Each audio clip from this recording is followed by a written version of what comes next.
Homes have been destroyed, farmland has been buried under silt, and thousands remain displaced. दोस्तों imagine कीजिए कि सुबह उठते ही आपका घर पानी में डूब चुका हो और सड़कें भी सब गायब हो चुकी हो और सिर्फ एक बोट तुम्हारी जिंदगी का आखिरी सहारा।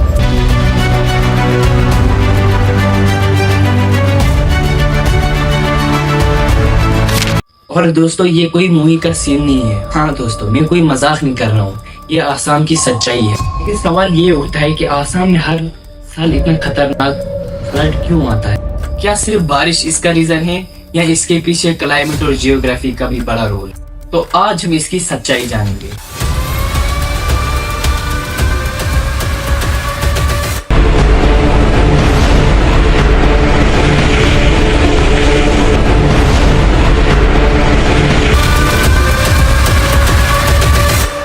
दोस्तों बात करते हैं हम आसाम के एक गांव उडन कटोनी की। वहाँ एक रेखामणि गगोई और उसका 7 साल का छोटा बेटा था कि तभी 1 घंटे के अंदर बाढ़ का पानी उनके सीने तक पहुंच गया। पहले उन्होंने अपने पड़ोसियों के घर में एक शेल्टर लिया, लेकिन वो भी सेफ नहीं था। तो रात के लगभग 8 बजे उनके पड़ोसी ने उनके और उनके बेटे को एक पेड़ पर चढ़ा दिया। माँ और बेटा पूरी रात लगभग 12 घंटे उसी पेड़ पर रहे। ये कहानी सिर्फ इन घरों की नहीं थी।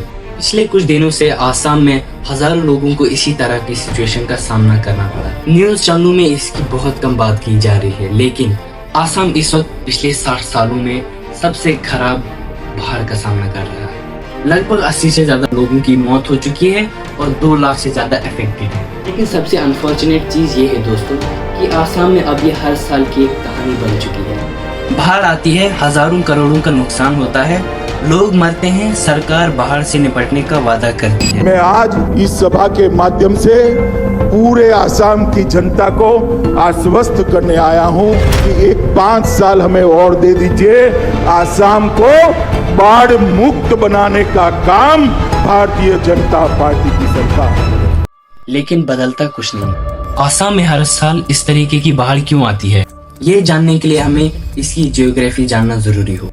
नक्शे पर देखेंगे तो आसाम ब्रह्मपुत्र और बाराक के दोनों नदियों के घाटियों में बसा हुआ है। 3 तरफ पहाड़ियों से घेरा हुआ है और पानी निकलने के लिए बांग्लादेश का एक छोटा सा आउटलेट है। जब इन पहाड़ियों पर पानी बरसता है तो सारा एक साथ आसाम में जाता है। तो इसी कारण से आसाम का 40% हिस्सा हमेशा से फ्लड प्रोन रहा है। सिर्फ बारिश ही फ्लड का रीजन नहीं है, इसके पीछे एक बड़ा रीजन है, जैसे हैवी मॉनसून रेन। मॉनसून के दौरान आसाम में बहुत ज्यादा रेनफॉल होती है। सेकंड है ब्रह्मपुत्र रिवर।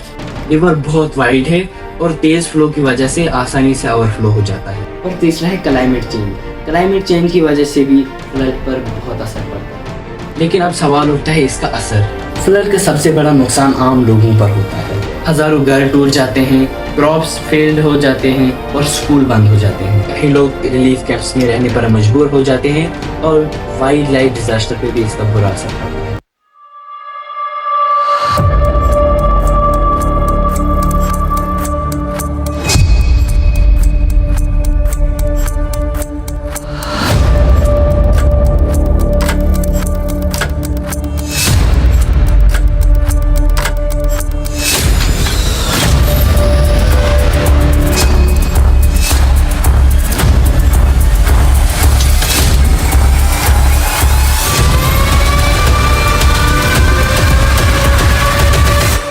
लेकिन दोस्तों अब आपका सवाल होगा क्या इसका कोई सोल्यूशन है?